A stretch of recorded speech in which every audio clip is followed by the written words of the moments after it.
Recibimos al economista Ramiro Almada, socio de la consultora Oikos. ¿Cómo estás, Ramiro? Buen día. ¿Qué tal? Buen día, Leandro. ¿Cómo estás? Muy bien.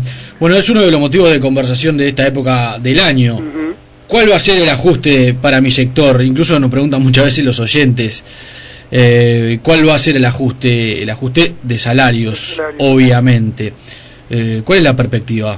Bueno, terminada la cuarta ronda de negociaciones que ha venido concluyendo en estos primeros meses del año, los resultados son que ya la mayoría de los sectores ha firmado ya su convenio colectivo. Y la pauta de ajuste, primero que muchos están saliendo ya salieron sobre fines de mayo o junio y eran retroactivos al mes de enero, ¿verdad? Esa perspectiva, ese ajuste fue del entorno del 5,6, 5,7%, o sea que recoge la evolución de la inflación, ¿verdad? O sea, la brecha entre la inflación esperada y la inflación efectiva que se dio en el gobierno, sí, más un correctivo de ajuste de recuperación. Lo bueno lo que hay que hacer notar en estos resultados es que si nosotros nos acordamos, el año pasado, sobre mediados de año, el Poder Ejecutivo y especialmente el Ministerio de Economía había determinado cuál ellos esperaban que era la pauta de los ajustes de los nuevos convenios salariales que surgieran, ¿verdad? En ese entorno, lo que se había sugerido era lograr convenios entre 2 y 3 años, ¿verdad?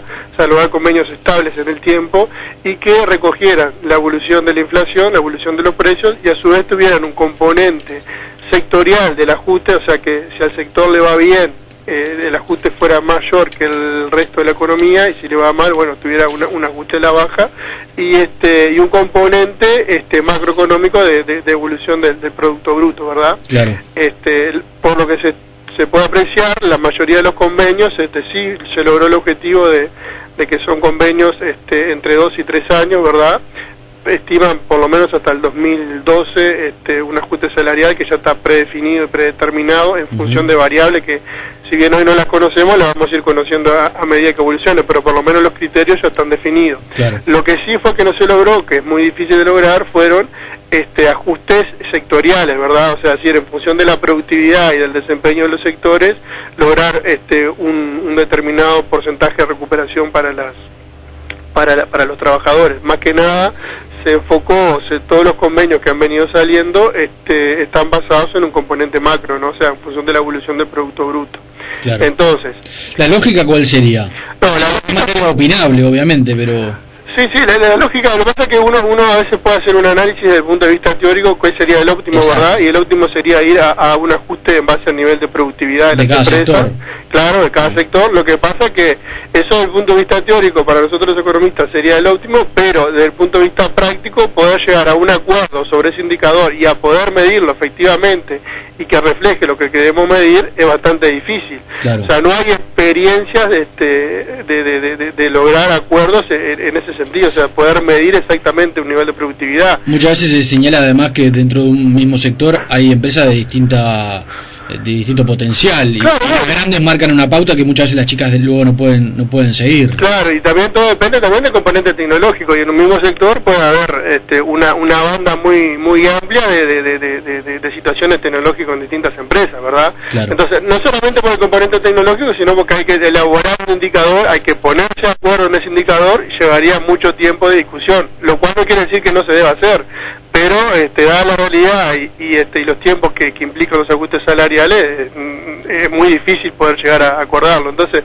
la mayoría se inclinó por un porcentaje de recuperación que ronda el 1%, más el ajuste entre la inflación prevista por el Banco Central en este semestre o en el año, y la inflación y el ajuste entre la inflación prevista y la inflación efectivamente realizada. Entonces, en la primera parte del año, en promedio, todas las empresas o todos los grupos que habían acordado ya sus ajustes lograron un aumento de en torno del 5,6%, y por lo que está saliendo en esta segunda parte del año, a partir del mes de julio, los ajustes también andarían en torno de entre el 5 y el 6%. ¿Esto qué nos daría? Nos daría un ajuste salarial anual del entorno del 11%, ¿no? Claro.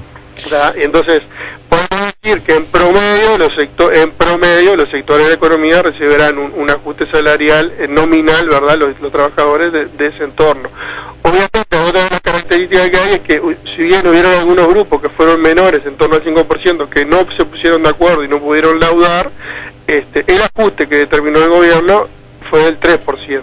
O sea, sensiblemente inferior a que lograron la negociación, ¿verdad? Hay quienes señalan también que con este problema de aumento de la inflación, estos ajustes salariales, digamos que desbordan el vaso.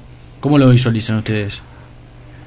¿Desbordan el vaso en qué sentido? No, claro, que no terminan de solucionar el problema, digamos que mientras sigan estos niveles de aumento, sí, la inflación va a seguir creciendo. Claro, obviamente que los salarios impactan en la inflación, pero impactan también, o sea, por un componente más que nada del sostenimiento de una demanda interna bastante fuerte que venimos teniendo, ¿verdad? Claro. Recordemos los niveles de consumo que estamos teniendo en el torno del 11, del 12%. De ese punto de vista afecta. Desde el punto de vista de la inflación, bueno, ya pasamos los meses con mayores niveles de inflación. Lo hemos hablado varias veces, sí. Y estos meses son los meses en que se debería de atenuar el nivel de inflación. Obviamente nosotros consideramos que no se va a cumplir la meta propuesta por el gobierno, pero tampoco se va a llegar a un nivel que sobrepase el 10%, ¿verdad? Esto sí lo que puede impactar en cierta forma o que va a impactar seguramente, va a ser en el costo más que nada de los bienes transables, o sea que al tener un tipo de cambio que está bajando y al estar aumentando los salarios, va a impactar en la rentabilidad de las empresas desde el punto de vista de un análisis en dólares, ¿verdad? Pero bueno, la rentabilidad y la productividad no solamente dependen de un componente que sea el tipo de cambio o los ajustes salariales. Digo, las empresas de nuestro país deberán de comenzar, como muchas ya han comenzado, a incorporar el componente tecnológico para lograr una mayor productividad y poder seguir siendo competitivos. Bien, Ramiro, gracias como siempre por tu análisis. No, por favor, muchas gracias. Muy amable. El economista Ramiro Almada es socio de la consultora Oikos.